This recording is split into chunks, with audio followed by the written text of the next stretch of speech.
तो हमारे टिकैत जी किसानों के लिए सदैव लड़ते रहे और हम उनकी क्लास में पढ़ते थे, घर में उनके बैठते थे। रवैया था, अहिंसा के पुजारी थे, शांत बैठ करके अपना दर्शन प्रदर्शन करने की लड़ाई लड़ते थे। मैं ऐसे महापुरुष को बार बार हार्दिक श्रद्धांजलि अर्पित करता हूं। बाकी पंचायतें होंगी तो पंचायतों में समस्याएं खत्म ही नहीं हुई, तो आज उनकी पुण्यतिथि पर हम सभी लोग श्रद्धा सुमन अर्पित करते हैं। जय जवान। बहुत धन्यवाद। अमरागिरी श्रृंखला में भाई मैं सर्वेश सिंह यादव जी को सादर आमंत्रित करता हूँ। डीजल पेट्रोल के दाम बढ़े हैं, इस पर क्या कहेंगे आप? डीजल पेट्रोल के दाम तो बढ़ेंगे ही। अभी बंगाल में चुनाव था तब इनको याद नहीं आई। अब तो बड़े बड़े वो कर रहे हैं, पैदल चलो, कड़ुआ तेल न खाओ, क्या क्या मोदी जी लोगों से कराएंगे। अभी कोरोना में थाली बजवाए, पूरे प्रदेश की लाइट बुतवाई देश की। तो ये मोदी जी का जादुआई करिश्मा है।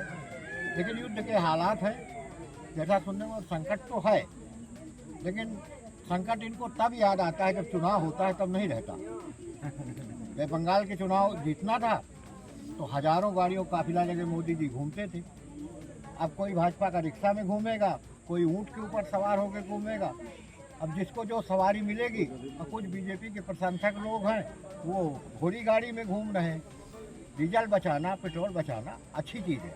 हम किसान हैं, हमको कम खर्चा करना चाहिए, लेकिन ये चीज़ सरकार पहले से प्रयास करना चाहिए। 28 फरवरी से युद्ध शुरू है तो सरकार को संकेत देना चाहिए। लेकिन सरकार जब चुनाव जीत लेती है, अब केवल यूपी बची है, अभी 8 महीना चुनाव है। आज 3 रुपये 14 पैसे 11 पैसे डीजल पेट्रोल के दाम बढ़ाए हैं। अनाज के दाम बढ़ते नहीं, खाद मिलती नहीं। अब डीजल के दाम अभी तो केवल सरकार ने परीक्षा लिया है आपकी, अभी वो 34 रुपये 35 रुपये बढ़ेंगे। इसका असर किसानों में सीधा देखा जा रहा है। ट्रैक्टर में जुताई वगैरह में इस्तेमाल किया जा रहा है, तो इसको लेकर संगठन के हिसाब से कुछ आगे की रणनीति है? इनसे क्या लेना देना है?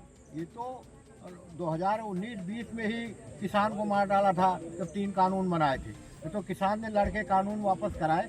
नहीं, ये सरकार वोट लेने के लिए पब्लिक की है, लेकिन अडानी अंबानी की है, देश के उद्योगपतियों की, पूंजीपतियों की। भैया ये किसान गरीब की नहीं है।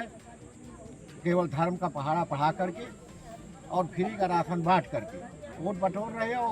कुछ बेईमान लोग हैं जिनको डरा के अपनी सत्ता हासिल कर रही है। इसका काम है सत्ता लेना। और देश के क्या हालात है, देश की क्या GDP है, देश की क्या मुद्रा की कीमत रह गई है।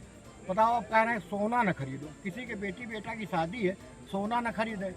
मोदी जी के तो न बिटिया है न लड़का है, बाबा के कुछ होगा सौभाग्य नहीं है, योगी जी के तो संता है। तो इनको पता जाके फटे न बेवाई, वह कहा जाने पीर पर आई। जय जवान, जय किसान, जय टिकैत। धन्यवाद।